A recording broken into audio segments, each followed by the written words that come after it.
avant tout, permettez-moi de vous dire ma joie, notre joie, nous tous les évêques, de vous voir avec nous, ici dans cette basilique Sainte-Bernadette.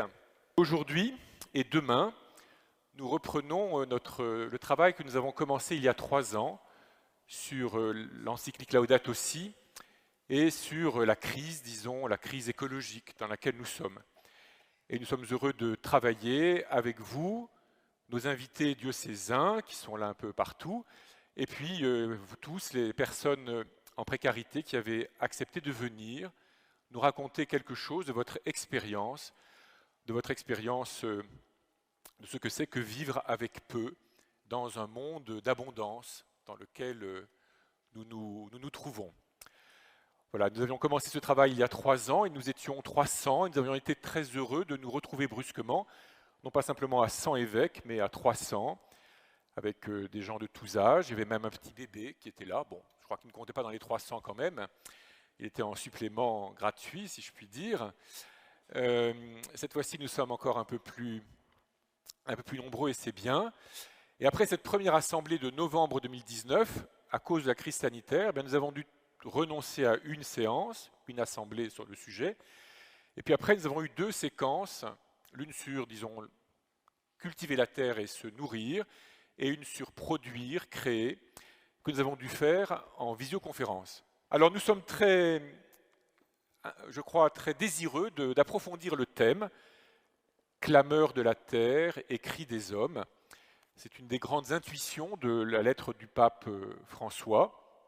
La question écologique et la question sociale sont liées.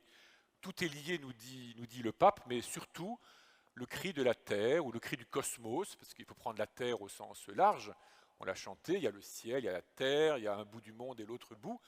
Et puis celui des hommes et des femmes qui se trouvent dans ce monde parfois en difficulté. Et donc vous allez nous aider à entendre ce cri de la terre, ce cri du cosmos et ce cri des hommes. Et vous allez nous aider, je crois, à écouter, à vous écouter, et en vous écoutant, nous apprendrons mieux à écouter toutes sortes de personnes, et puis tout le monde, tout l'univers qui nous entoure, et nous apprendrons à travers cela à entendre ce que Dieu a à nous dire. Voilà.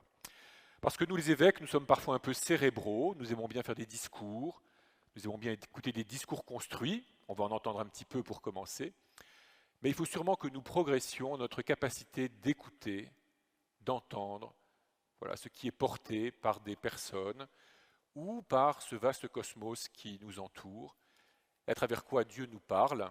Nous le savons depuis le prophète Élie, qui a entendu Dieu dans la brise légère. Mais ça demande un effort d'attention. Et donc je vous remercie vraiment au nom des évêques, vous, en particulier nos invités diocésains, qu'elles nous aident dans ce travail, mais surtout vous, personnes en précarité, avec ceux et celles qui vous accompagnent, qui allez nous aider, nous obliger à progresser notre capacité d'écouter.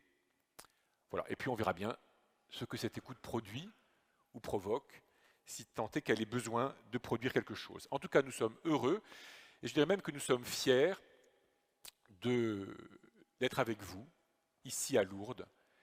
Vous avez fait un long voyage parfois pour venir, vous avez pris du temps. Nous vous en sommes très reconnaissants à vous tous qui êtes venus nous rejoindre pour cette journée et demie. Et puis, je crois qu'il y a un lien très fort, très intime, très intense, puisque tout est lié entre ce que nous allons vivre maintenant avec vous, et puis ce à quoi nous avons réfléchi hier, et ce que nous avons à affronter demain, enfin après-demain et après-demain encore, jusqu'à lundi, sur la question des abus. Parce que finalement, nos sociétés occidentales sont pleines de richesses et elles suscitent des situations de pauvreté, de précarité. Et ce n'est pas supportable. Eh bien, de même, il n'est pas supportable que l'Église du Christ suscite des crimes et transporte en elle des actes destructeurs.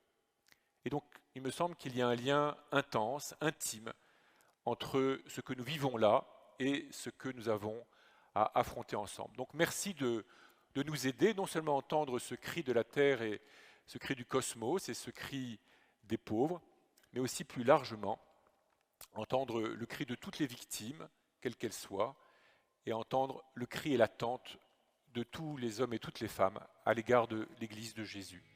Merci et bonne journée à tous.